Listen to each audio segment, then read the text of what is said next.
right now at 7. The state launching a brand new plan tonight to start issuing new stay-at-home orders. When will they hit the Bay Area? Lives will be lost unless we do more than we've ever done. It's really disturbing to see how unserious people are taking it.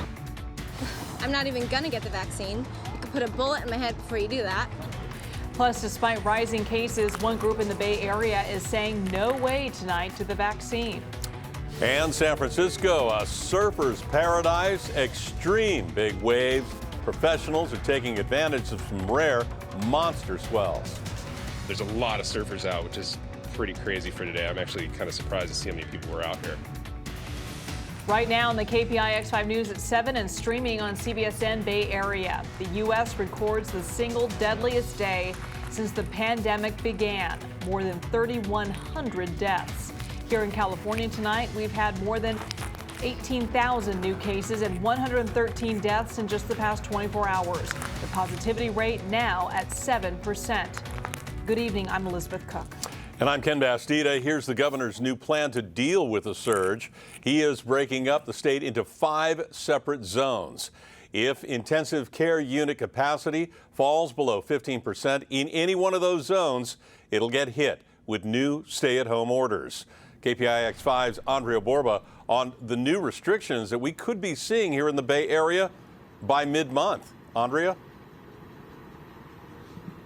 Well, Ken and Elizabeth, 4 of 5 regions in the state of California are in danger of falling below that 15% threshold in just the next few days. It looks like a little bit longer, a little bit further out for the Bay Area, perhaps mid-December, closer to Christmas.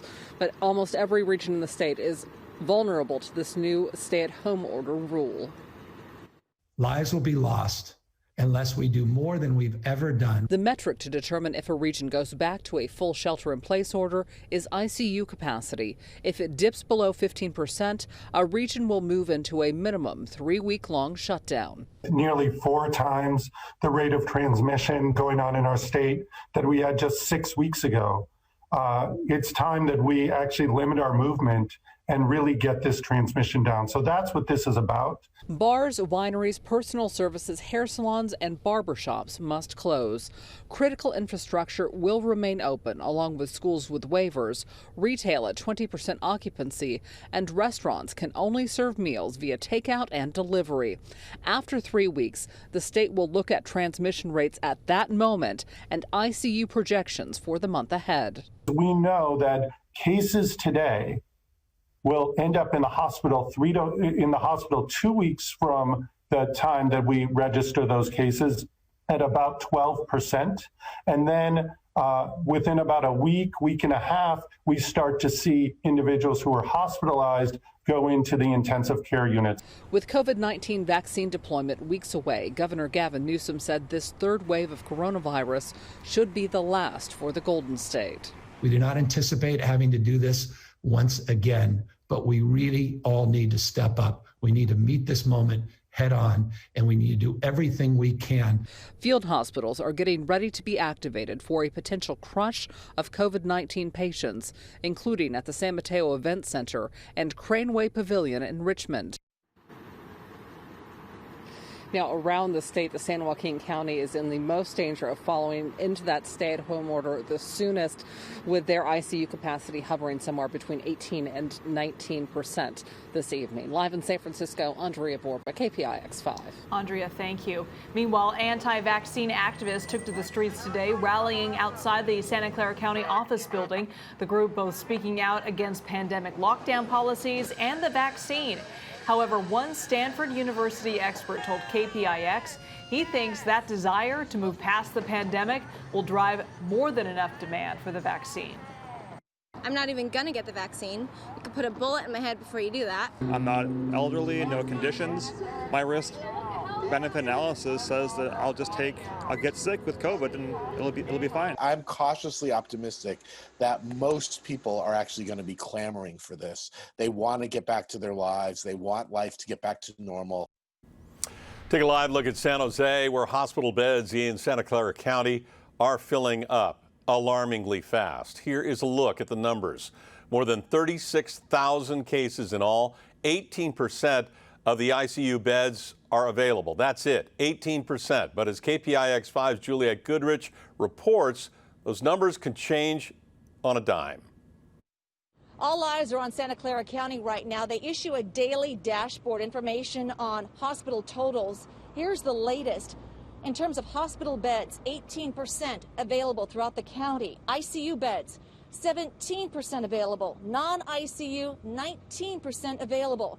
Right now it comes down to beds and staffing. Today's diagnosis, not good. It is more dangerous right now in our community than at any other point in the pandemic. The governor's stay-at-home order is based on ICU capacity per region. I definitely am very concerned that the direction we're headed, we are going to be at less than 15% ICU bed capacity in the very near future. The numbers change daily, if not hourly. 50 ICU beds available today. Yesterday, it was 44 beds available. And another factor taken into account, staffing levels. The number of beds available depends not only on how many beds there are, but how the staffing is for those beds. So what we ask hospitals to report every day is how many beds can they actually staff to take care of patients. The new stay-at-home order is triggered when the intensive care unit capacity in a region drops below 15%. So Santa Clara County may be at a certain percent, but then I believe his announcement said that shelter in place would be based on the region's bed availability. We're all headed in that same direction, and the question is when. Doctors I've spoken with throughout the week in different counties continue to say there is light at the end of the tunnel. It's just going to get worse before it gets better. In Santa Clara County, Juliette Goodrich, KPIX 5. All right, let's switch gears right now. Let's check your weather because it was a big wave surfer's paradise today out at Ocean Beach in San Francisco. Some of these waves were more than 20 feet tall and the conditions just right to catch them. KPIX 5 photojournalist Alex Montano and Andrea Nakano capture the action. Just check out these waves.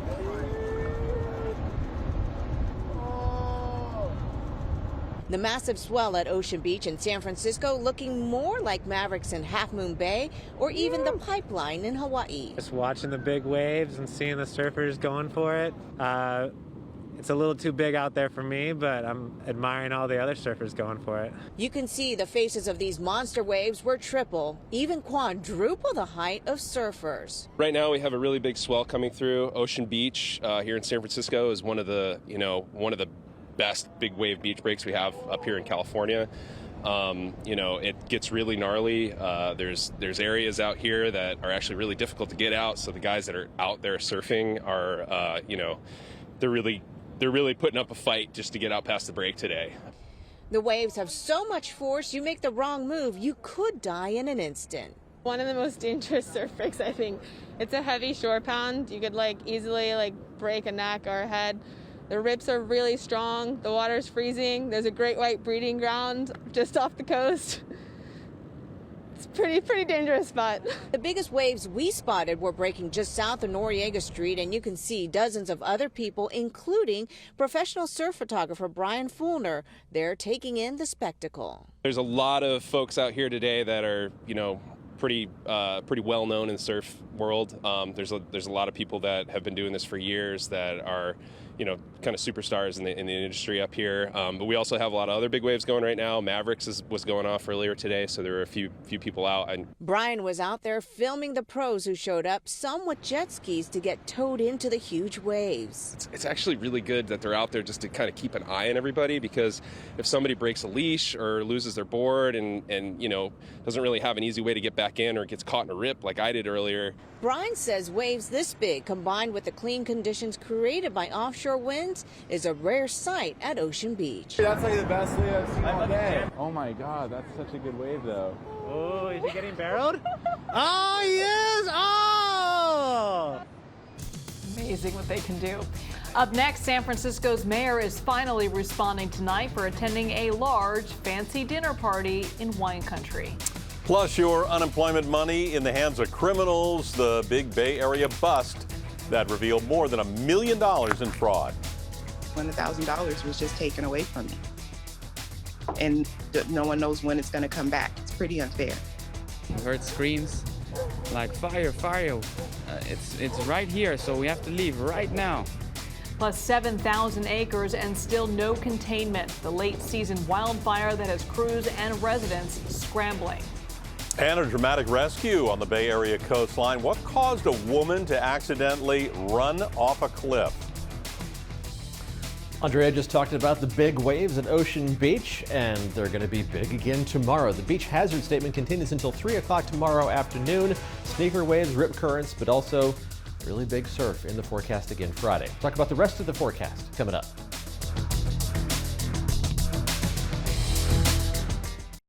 A dramatic scene in Pacifica. A woman had to be rescued after she stumbled off a cliff. It happened around 10 o'clock last night near the Devil's Slide Trail. Her boyfriend said they saw a tow truck in the parking lot and were worried their car was getting towed. She rushed over, but it was so dark, she accidentally fell down the cliff. Firefighters were able to get down and rescue her. She was rushed to the hospital in stable condition. On the fire watch tonight, a 7,200-acre fire jumping through canyons, threatening homes in Orange County. Fire crews are up against powerful Santa Ana winds, low humidity, and very steep terrain. The Bond fire nearly quadrupled in size in just a few hours after starting as a house fire yesterday.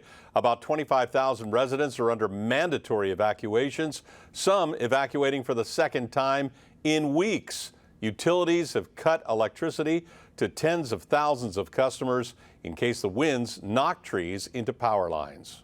We heard screams like fire, fire. It's right here, so we have to leave right now. I looked out the window and it was already so big. This is our 6th fire this year. You know, the 6th one. It is so frustrating. When you live in California these days, fire season is year-round. It's not just a few months out of the year. Yeah, especially with such exceptionally dry conditions. It's been the 3rd driest year on record in San Francisco and San Jose. Southern California's in the same boat. And right now, you add in the Santa Ana winds, and it is what the National Weather Service terms a particularly dangerous situation. This is the kind of phrasing that usually is reserved for tornado watches, when there's the potential for long-track violent tornadoes. But the fire weather equivalent of that is the combination of very low humidity, very dry fire fuels, and those Santa Ana winds gusting over 60 miles an hour. So the red flag warnings do continue for Southern California. Around here, the winds have been offshore, but not nearly as strong, at least not for now. We've just seen some passing clouds overhead, made for a beautiful sunset once again, but no moisture falling out of those clouds, and that's going to remain the case, even with a mix of clouds and occasionally clear skies. We head through the rest of tonight, clearer and clearer skies by tomorrow morning, and we will see plenty of sunshine throughout the day on Friday. The next weather system, though, isn't that far off. We are going to see a chance for some clouds to build in already on Saturday. In fact, likely we'll see increasing clouds from the west, and Futurecast hinting at a little moisture trying to make its way onshore. It just falls apart. So once again, there's a 10 to 20% chance of a sprinkle in the North Bay. That's it. No measurable rain in the forecast anytime soon. Nice weather out there this evening. Temperatures all in the 50s, anywhere from 51 degrees in Livermore for the cool spot to 58 degrees right now in Oakland. We'll drop down into the 40s for the most part by early tomorrow morning. But with clearing skies by the pre-sunrise hours, some spots could dip down into the 30s, not quite as chilly as the past couple of nights. Another day of above average temperatures tomorrow. Low 60s along the coast, mid 60s for the South Bay with upper 60s for the Santa Clara Valley, mid to upper 60s in the Tri-Valley, and even at or at least near 70 degrees east of the Diablo Range. Mid 60s around the Central Bay, mid to upper 60s for the North Bay, and similarly warm temperatures farther north in Mendocino and Lake counties. And the above average temperatures will continue into next week. So we're going to have warm conditions. We're also going to have increasing offshore winds in our neck of the woods by Monday. So we'll start the clock here Monday, 2 o'clock in the morning. So basically late Sunday night. Some 20 to 30, even close to 35-mile-an-hour gusts, with even higher gusts possible in the higher elevations. And while the winds will die down slightly as we head through the day Monday, it's still going to be breezy throughout the day. And that's a concern, not so much in the nighttime hours. Humidities aren't going to be too bad, so this isn't the most dangerous combination of fire weather conditions. But by Monday afternoon, it's still going to be breezy enough, and at that point, it'll be warm and dry enough that we are going to have to watch for an elevated fire threat early next week. Temperatures will stay above normal inland, by the bay, and along the coast all the way through next week, and not a drop of rain in sight. I'll have an update coming up at 11 o'clock, Liz. All right, Paul, thank you. Well, here's a look at your top headlines. High-level negotiations over a coronavirus stimulus package are intensifying.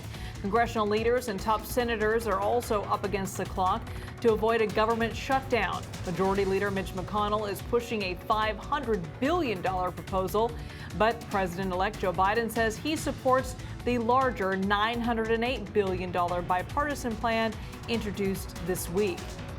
I put forward a serious and highly targeted relief proposal, including the elements which we know the president is ready and willing to sign into law. The president-elect also says he will ask Americans to wear masks for 100 days after he is inaugurated, stopping short of a nationwide mandate. However, Biden says he will mandate masks inside all federal buildings and on the interstate transport like buses and planes. On the first day I'm inaugurated, to say I'm going to ask the public for 100 days to mask. Just 100 days to mask, not forever, 100 days. And I think we'll see a significant reduction.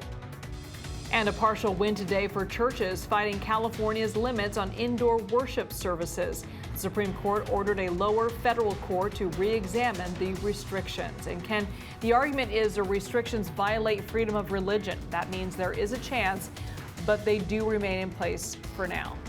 Elizabeth, thank you for that. Coming up next, the Bay Area City Council race that was just decided by a single vote. It would be easier to be defeated by a larger margin, quite honestly. It just boggles my mind, and to know that they're able to get our information. Plus, another big bust involving unemployment fraud. The crew of alleged crooks now in custody in the South Bay. But first, San Francisco Mayor London Breed finally responding tonight to that wine country dinner party.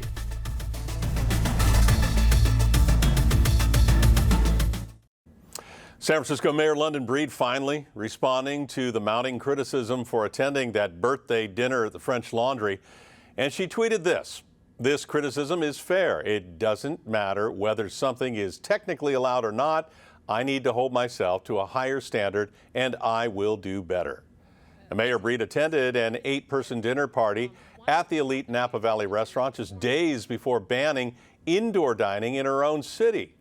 At the time, state guidelines discouraged social gatherings of more than 3 households. Tonight, 5 suspected fraudsters are behind bars. Police say they are responsible for a $1 million scheme involving unemployment benefits in Santa Clara County. Authorities believe these suspects may have siphoned the money by first stealing the identities of EDD recipients. Officers arrested one of the suspects at Larkspur Landing in Sunnyvale. They found debit and credit cards, large amounts of mail, including utility bills from homes throughout the county, and other personal information. It just boggles my mind, and to know that they're able to get our information, it's crazy. My landlord is still demanding her rent, and she has every right to. But what am I supposed to do when $1,000 was just taken away from me? Investigators believe the fraud ring stole funds from at least 100 victims, money that should be going to legitimate EDD accounts. Coming up next, the Bay Area City Council race that proves every vote does indeed make a difference.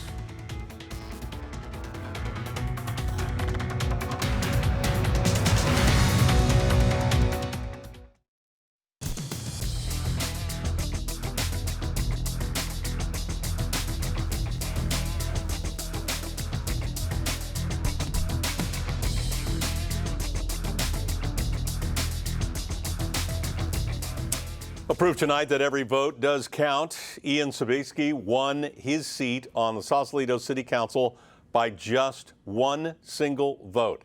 The incumbent that he beat, Joan Cox, is hinting that she's not done. Given the razor-thin margin, she says tonight that she may request a recount. What do you make of that? I am gobsmacked.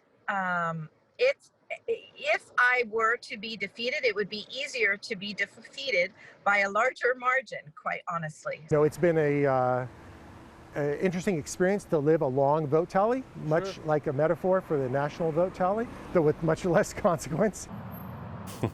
Cox can request a recount within 5 days of the election being certified.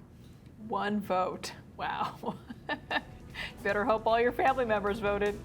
Well, thank you for watching at 7. The news continues streaming on CBSN Bay Area. And we'll be back here at 11 o'clock with more local news for you. Have a good evening.